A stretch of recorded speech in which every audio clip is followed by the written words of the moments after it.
তাসকিন আহমেদ। 2024 সালে এসে তাকে দেখা গেল পরিপূর্ণ মহিমায়। চলতি বছরটা এমন সাফল্যের হাসিতে কেটেছে তাসকিনের। পেসারদের আগ্রাসনটা খুঁজে পাওয়া যায় তাসকিনের মধ্যে। তাসকিন আহমেদের ক্যারিয়ারকে পরিষ্কার দুটি ভাগে ভাগ করা যায়, 2018 সালের আগে ও পরে। 2014 সালে আন্তর্জাতিক অভিষেক, এর 4 বছর পর 2018 সালটাই সম্ভবত তার ক্যারিয়ারের সবচেয়ে বাজে বছর।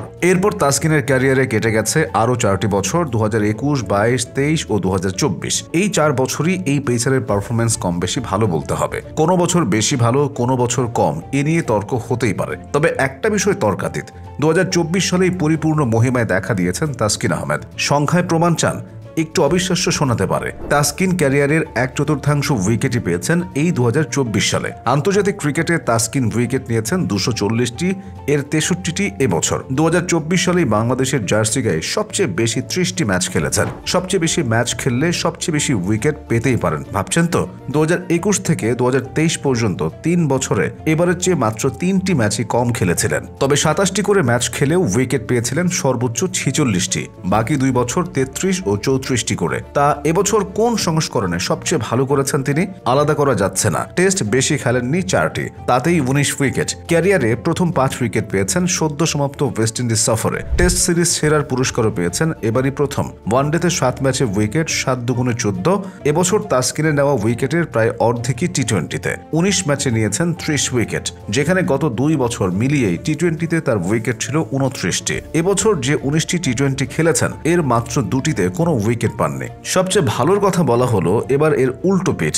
ভবিষ্যতে আরও ভালো কিছু করে 2024কেও ছাড়িয়ে যেতে পারেন তাসকিন। তবে আপাতত চলে যাওয়া বছরটাই তার সবচেয়ে সুখস্মৃতি। আর বিস্মরণযোগ্য এর 6 বছর আগের 2018 সাল। সে বছর উইকেট নিয়েছিলেন মাত্র 2টি, বাদ পড়েছিলেন কেন্দ্রীয় চুক্তি থেকে। এর জের চলেছে আরও বেশ কিছুদিন। 2019 বিশ্বকাপে সুযোগ না পেয়ে কান্নার কথাটা হয়তো মনে আছে আপনার। হতাশার সেই সাগরে সাঁতার কেটে তাসকিনের কুলে ফেরা 2021 সালে। বাংলাদেশের ক্রিকেটারদের পারফরমেন্স নিয়ে আলোচনা করতে হলে বাংলাদেশ মান ও আন্তর্জাতিক মানের তফাৎটাও প্রসঙ্গক্রমে আনতে হয়। বলে রাখা ভালো, তাসকিনের চলতি বছরের পারফরমেন্স বিশ্বমানেরই। পরিসংখ্যানও সেই সাক্ষ্য দেবে। চলতি বছরের সর্বোচ্চ উইকেট সংগ্রাহকের তালিকায় এখন পর্যন্ত শুধু একজনই তাসকিনের ওপরে আছেন। তবে তার সঙ্গে আর কারো তুলনা না করাই ভালো, কারণ সেই বোলারের নাম জসপ্রীত বুমরা।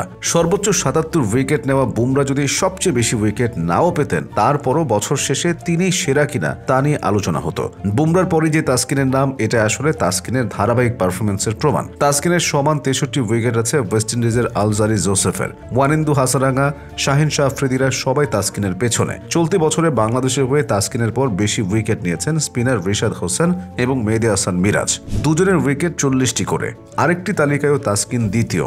এক বছরে বাংলাদেশের হয়ে সর্বোচ্চ উইকেট নেওয়ার রেকর্ডটি সাকিব আল হাসানের। 2010 সালে এই বাহাতি স্পিনার 77টি উইকেট নিয়েছিলেন। সাকিব নিজেকে ছাড়িয়ে যেতে পারবেন না, এটা বলার কোনো ঝুঁকি নেই। তাসকিন তাই এই রেকর্ডটাকে পাখির চোখ করতেই পারেন। বয়স তো মাত্র 29। তাসকিনের কাছ থেকে প্রত্যাশার প্রতিদান পেয়েছেন অধিনায়কও।